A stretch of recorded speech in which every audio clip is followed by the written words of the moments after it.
अस्सलाम वालेकुम नाजरीन। जैसे आज से कुछ साल पहले जो है ड्राई फ्रूट में चलगोज़ी की कीमत जो है आसमान को छूना शुरू हो गई थी और चलगोज़ा नापैद हो गया था। गरीब आदमी की तो पहले ही पहुंच से बाहर था, फिर मिडिल क्लास की पहुंच से भी बाहर हो गया था।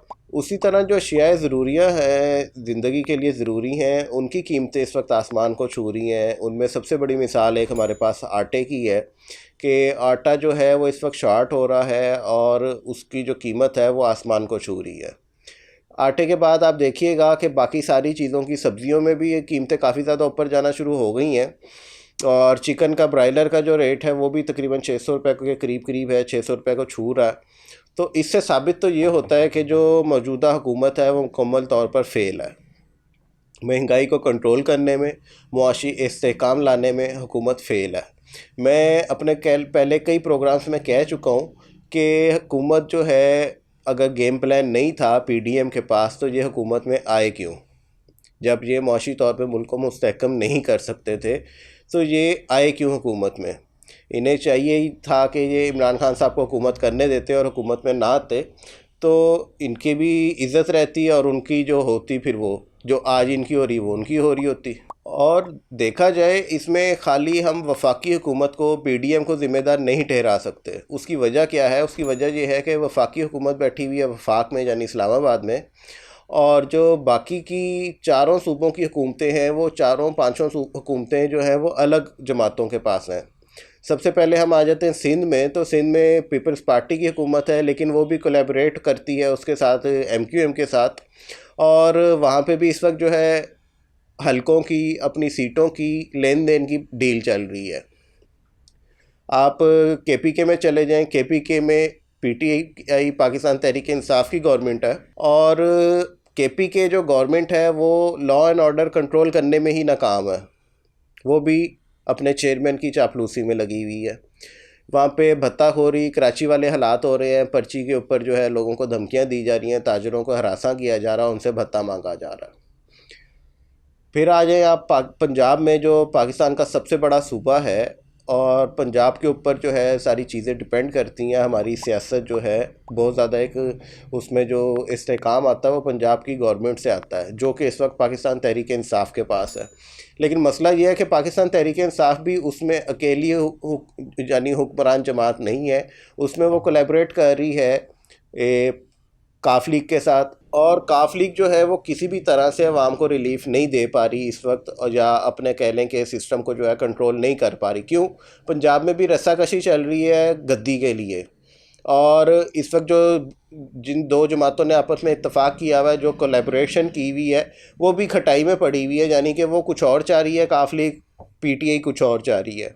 लेकिन इस सब में देखा जाए, अगर पिस रही है तो वो अवाम पिस रही है। तो एक चीज़ तो साबित होती है, चाहे पाकिस्तान तहरीक इंसाफ हो, पाकिस्तान मुस्लिम लीग नून हो, पाकिस्तान पीपल्स पार्टी हो, या कोई तीसरी चौथी पांचवी जमात हो, कोई भी इस वक्त आवाम के लिए जो है कोई ऐसे इकदाम नहीं कर रहा या आवाम की भलाई नहीं चाहता। कोई भी जो सारे के सारे हैं वो सारी अपनी सियासत के चक्कर में हैं कि हमने आने वाले वक्त में क्या करना है और मौजूदा जो हमारे केसेस हैं हमने उन्हें कैसे ख़त्म करना है। इसमें मैं किसी की साइड नहीं लूँगा कि जी पीएमएलएन उसके ऊपर दावा कर रही है या पीटीआई उसके ऊपर दावा कर रही है करप्शन का। तो इस वक्त सारे के सारे करप्ट हैं।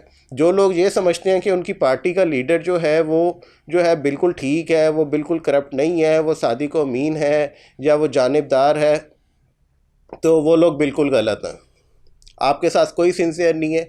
सबको अपनी गद्दी की पड़ी हुई है। उसमें पाकिस्तान तहरीक इंसाफ हो, पाकिस्तान मुस्लिम लीग हो, या पाकिस्तान पीपल्स पार्टी हो, या चौथी कोई भी पांचवी बड़ी जमात हो, सब अपने अपने फ़ायदे के लिए इस वक्त लगे हुए हैं। अवाम की किसी को परवाह नहीं है। अब इसमें एक बड़ी मज़ेदार चीज़ आ जाती है। अब इसमें चलें, हुकूमतें तो हैं ही हमारी करप्ट, चाहे वो सूबाई हों चाहे वो वफाक की हों। जो इधर ताजिर बरादरी है ना हमारी, जो मार्केट में पैसा इन्वेस्ट कर रहे हैं लोग, वो लोग सबसे ज़्यादा करप्ट हैं। करप्शन छोटे लेवल से हमेशा शुरू होती है, फिर वो बढ़ते बढ़ते बड़े लेवल पे चली जाती है। ऐसा नहीं होता कि एक हुक्मरान आया, वो करप्शन करके चला गया और नीचे वाले तो सादिक और अमीन रहे सारे, यानी कि सीधे साधे रहे लोग। पूरा का पूरा सिस्टम करप्ट होता, और हमारे यहाँ है। अब देखा जाए, आटे का बहरान चल रहा है। आटे और चीनी का बहरान किस दौर में शुरू हुआ? इमरान खान साहब के दौरे हुकूमत में शुरू हुआ। तब किसे फ़ायदा दिया जा रहा था? जहांगीर तरीन साहब को और उनके दीगर जिन सतूनों के ऊपर जो है पाकिस्तान तहरीक इंसाफ खड़ी हुई थी, उन्हें फ़ायदा दिया जा रहा था उस दौर में। और अब भी वही लोग हैं, सिर्फ क्या हुआ, चेहरे बदल गए हैं, दूसरे इन्वेस्टर्स आ गए हैं, दूसरी मिलों वाले आ गए हैं, ज़ख़ीरा अंदोज़ी हो रही है। अब अगर हम किसी तंदूर वाले की भी बात करें तो वो कहता है जी कि आटे की मैदे की जो फ़ाइन मैदा है उसकी बोरी 100 किलोग्राम की जो बोरी है वो 10,000 से ऊपर तजावुज़ कर गई है। तो एक हिसाब लगाते हैं कि गवर्नमेंट इन्हें कहती है कि 300 ग्राम की आपकी रोटी या नान होना चाहिए, उसकी कीमत ये है। अब 100 किलोग्राम एक बोरी के अंदर फ़ाइन आटा आया, मैदा ही कह लें जिसे, यानी कि वो तकरीबन 1 किलो मैदा आधा लीटर पानी लेता है। यानी कि 100 किलोग्राम जो आटा है उसके ऊपर 50 किलोग्राम आप पानी का डाल लें, 150 किलोग्राम हो गया। अब इसमें डिवाइड कर लें कि रोटी कितने की पड़ रही है, कितने की बेच रहे हैं। और फिर भी वो नान भाई जो हैं या तंदूर वाले जो लोग हैं वो कहते हैं कि जो हमें है रोटी बारे में नहीं आ रही है। इसी तरह से, और रोटी का वज़न भी पूरा नहीं दे रहे। इसी तरह से मुर्गी वालों को देख लें, गाय के गोश्त को देख लें आप, सरकारी रेट किया और वो हम मार्केट में मिल किया रहा है, हमें 950 से 1,000 रुपये किलो पर किलोग्राम जो है वो गोश्त मिल रहा है, गाय का गोश्त। तो उनका हिसाब करने वाला कोई नहीं है। फिर आप कोई भी चावल देख लें, चीनी देख लें, क्या हो रहा है कि जो इन्वेस्टर है यानी कि जो ब्रोकर है इसका, जो लोग दलाली कर रहे हैं वो ज़ख़ीरा अंदोज़ी करवा रहे हैं इसकी, और ज़ख़ीरा अंदोज़ी के चक्कर में जो है हम लोग कंगाल हो रहे हैं। इसी तरह से बड़े लेवल पे चले जाएं तो जो फॉरेन करेंसी है उसके इन्वेस्टर भी हैं कुछ लोग जो स्टॉक करते हैं करेंसी को, जिसकी वजह से आज US डॉलर जो है वो नापैद हुआ है और आज जो हमारे ज़र मुबादला के ज़खायर हैं वो 4.5 अरब रह गए हैं। इसके ज़िम्मेदार सारे लोग हैं, हम समेत, क्योंकि जैसी अवाम होगी वैसे ही हुक्मरान होंगे। तो जो हुक्मरान है ये उनका है। अब अगर आते हैं हम ऐसी जमातों की तरफ, तो अभी तक जो है इसहाक डार साहब जैसे इस तरह एक डॉन की तरह उन्होंने एंट्री दी थी और कहा था कि जी वो ना सारा कुछ कंट्रोल कर लेंगे। मिफ्ता इस्माइल साहब को हटाया गया था और उसके ऊपर इनकी अपनी जमात जो है इस वक्त बड़ी जो है वो तज़ब्ज़ुब का शिकार हुई है कि आगे उन्होंने करना क्या है। मरीम नवाज़ साहिबा को तंजीम नौ का टास्क दे दिया गया है, पार्टी की सारी वो तश्कील करेंगी अब, तो उसके ऊपर भी जो सीनियर रहनुमा हैं उनको एतराज़ात हैं। और दूसरी तरफ काफ लीग पे आ जाएँ तो काफ लीग को सिर्फ गुजरात जो है नज़र आ रहा है, उन्होंने उसे इंडस्ट्रियल स्टेट डिक्लेयर किया और कितने तकरीबन 12-13 अरब रुपए जो है वो उसके ऊपर अभी तक इन्वेस्ट कर चुके हैं और मज़ीद जो है इन्वेस्टमेंट उस पर करना चाह रहे हैं। उसके अलावा जो काफ लीग के बाकी के नुमाइंदे हैं वो नहीं चाहते, या पाकिस्तान तहरीक इंसाफ के जो नुमाइंदे हैं, जो MPAs हैं, वो नहीं चाहते कि पंजाब गवर्नमेंट को तोड़ा जाए। क्यों? सबको अपने अपने हलकों में कुछ ना कुछ मुफाद हैं।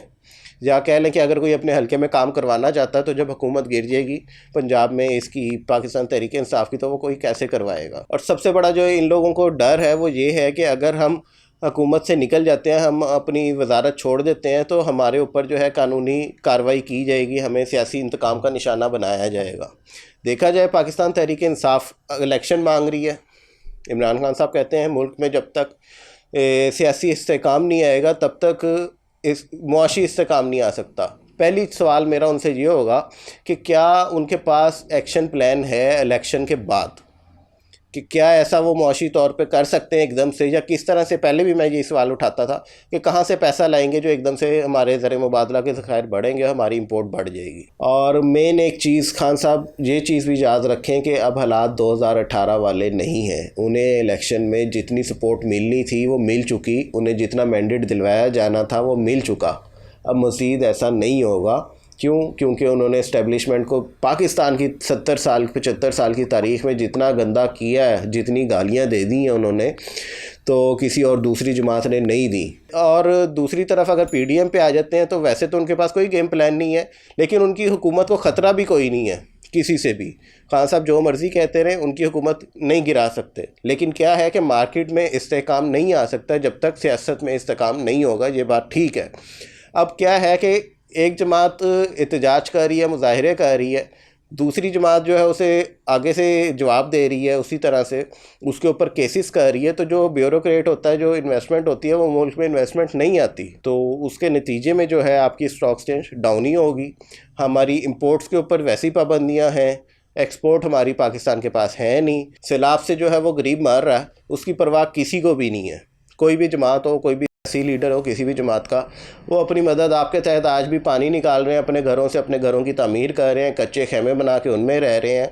तो लोग इस तरह से मुख्तलिफ वबा का शिकार हो गए हैं, उन इलाकों में बीमारियां फैल रही हैं जो कि पूरे मुल्क को अपनी लपेट में ले सकती हैं। अभी थोड़ी दिन पहले जो है पाकिस्तान तहरीक इंसाफ ने वो एक वाइट पेपर दिया ये हुकूमत की कारकर्दगी के ऊपर। पीडीएम की जो गवर्नमेंट है, पाकिस्तान मुस्लिम लीग की गवर्नमेंट कह लें, जो है उसको एक वाइट पेपर दिया उसकी कारकर्दगी के ऊपर। तो बात यह है कि अगर देखा जाए पाकिस्तान तहरीक इंसाफ के दौर में कितने एक मुआहदे थे या कितने एक मंसूबे थे जिनकी जो है बुनियाद रखी गई, मुआहदे किए गए, या क्या ऐसे इकदाम थे। तो मेरे नज़दीक तो ऐसा कोई इकदाम नहीं है, बल्कि जो सी पैक था वो भी चीनी कंपनियों के ऊपर करप्शन के इल्ज़ाम लगा के सी पैक भी बंद कर दिया गया, जिसकी वजह से हमारी इकॉनमी को बहुत ज़्यादा धचका पहुंचा। कई लोग नहीं मानेंगे मेरी इस बात को, तो जो हकीकत है वो उनके ना मानने से बदली नहीं जा सकती। फिर खान साहब ने क्या ऐसा इकदाम किया कि हमारी जो इकॉनमी है वो ऊपर को जाती, ग्रोथ ऊपर को जाती। अगर लोग कहते हैं कि इकॉनमी ऊपर को जा रही थी, तो जनाब उस दौर में महंगाई भी ऊपर को जा रही थी। ये मैं नहीं कह रहा, ये आप गूगल के ऊपर सर्च कर सकते हैं, आपको जो सर्वेज़ हैं मुख्तलिफ़ कंपनीज़ के, दुनिया की मुख्तलिफ़ कंपनीज़ के, वो सारे आपको मिल जाएंगे, क्योंकि उस दौर में करप्शन सबसे ज़्यादा ऊपर गई थी। दूसरी चीज़ ये है कि हमारे पास ज़र मुबादला के ज़खायर 4.5 अरब के हैं सिर्फ, और अगर हम आज इलेक्शन अनाउंस करते हैं तो नई हुकूमत केयर टेकर गवर्नमेंट आएगी 3 माह के लिए, उसके बाद इलेक्शन का ख़र्चा होगा, सारा कुछ होगा। तो जो रहा सहा स्टॉक एक्सचेंज में बिज़नेस है या पाकिस्तान में बिज़नेस है वो मुकम्मल तौर पे ख़त्म हो जाएगा। और ये इलेक्शन का ख़र्चा कौन सी पार्टी ऐसी है पाकिस्तान की जो कि अपने ऊपर लेगी? कोई ऐसी पार्टी नहीं है। सारा जो बोझ है वो आवाम के ऊपर डलेगा, जिसके नतीजे में महंगाई बढ़ेगी। मैंने पहले भी कहा था कि महंगाई का एक ऐसा तूफ़ान आने वाला है जो हुकूमत के से कंट्रोल नहीं होगा बिल्कुल भी, और वो बिल्कुल नहीं हो सकता क्योंकि उनके पास कोई प्लान नहीं है। सागडार साहब IMF के ऊपर बैठे हुए हैं। वैसे तो वो ज़ाहिरी तौर पर कह रहे हैं कि जी IMF की हमें परवाह नहीं है, हमें फ़लाँ दोस्त दे देगा, फ़लाँ दोस्त दे देगा। अब तक किसी दोस्त ने पैसा नहीं दिया। तो कैसे कोई दोस्त दे देगा पैसा जब आपका जो ज़र मुबादला है वो डेली बेसिस के ऊपर नीचे जा रहा है? आपके पास 1 माह तक की इंपोर्ट के पैसे नहीं है, आप किस तरह से मुल्क चलाएंगे? आप डिपेंड करें 9-10 जनवरी को IMF के से जो मुज़ाकरात हैं उसके ऊपर। बड़ी गनीमत होगी अगर IMF आपको जो है पैसा दे देता है। और देखने की बात ये होगी कि उस पैसे के आने के बाद आप लोग क्या कर सकते हैं, मुल्क को किस तरह से चलाएंगे, या इकॉनमी के लिए आपके पास क्या गेम प्लान है मज़ीद। इस वक्त बज़ाहिर तो कोई डायरेक्शन नहीं नज़र आ रही किसी किस्म की। जो पिसती हुई नज़र आ रही है वो अवाम ही है, चाहे वो किसी भी सूबे की, किसी भी शहर की, किसी भी पार्टी का सपोर्टर हो, वो परेशान है। जो गरीब है वो कह लेना, एक वक्त होता था जब कहा जाता था एक फर्स्ट क्लास, अपर क्लास, एक मिडिल क्लास, एक लोअर क्लास। तो लोअर क्लास तो काफ़ी अरसे से ही ख़त्म हो गई, अब मिडिल क्लास है वो भी ख़त्म हो जाएगी, रह जाएगा अमीर तबका।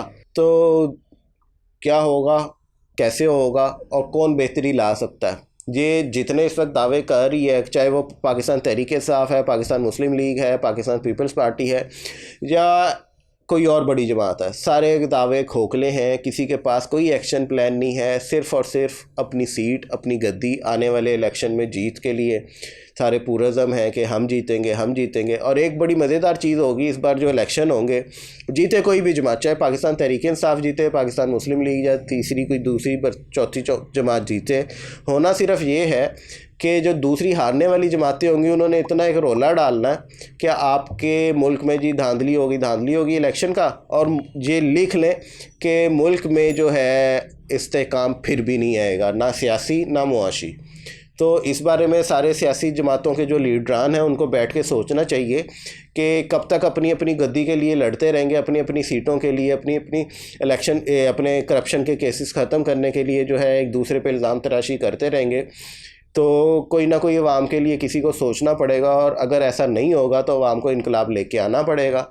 यही कुछ नज़र आ रहा है बज़ाहिर। तो ये बात याद रखनी चाहिए तमाम सियासी लीडरान को, तमाम जमातों के जो कायदीन हैं उनको, कि आपकी कुर्सी की जंग में अवाम के साथ जो हो रहा है वो ज़्यादती हो रही है, नुकसान हो रहा है, और अवाम जो है आप लोगों को सपोर्ट नहीं करेगी। चाहे वो कोई कितना ही इमरान खान की तरह पॉपुलर हो जाए लीडर, या नवाज शरीफ हो जाए, या आसिफ अली ज़रदारी साहब हो जाए, कोई भी हो जाए, जो है अवाम को जब तक रिलीफ़ नहीं देंगे आप लोग, अवाम के लिए नहीं सोचेंगे, अवाम आपको सपोर्ट नहीं करेगी। कि हम ये एक जो मैसेज है अपनी जमातों के जो कायदीन हैं उन तक पहुंचाएं किसी तरह से कि जनाब हमारे लिए कुछ सोचें। अगर आप इलेक्शन हार गए या आपकी हुकूमत नहीं है या आप आज हुकूमत में हैं तो हमारे लिए कुछ सोचें। क्या जी, ये एक छोटा सा प्रोग्राम था। आज काफ़ी दिन आपसे मुलाकात किए हुए हो गए थे, कुछ प्रोग्राम करने का दिल भी नहीं किया क्योंकि कुछ बेहतरी नहीं आ रही। वो एक ही चीज़ है कि आवाम पिस रही है, महंगाई बढ़ रही है, तो लेकिन क्या था, क्या आना पड़ा। तो अगली बार कोशिश करेंगे कुछ नया लेके आएँ आपके लिए, कुछ ऐसा टॉपिक लेके आएँ जो कारआमद हो हम सब के लिए। और हमारी दुआ है कि अल्लाह ताला पाकिस्तान को जो है तरक्की दे, पाकिस्तान को मुश्किलात से निकाले और हम आवाम की जो है, पाकिस्तान की जितनी आवाम परेशान है उसके लिए कुछ आसानियाँ करे। तो अगले प्रोग्राम तक के लिए मुझे इजाज़त दीजिएगा। अल्लाह हाफ़िज़।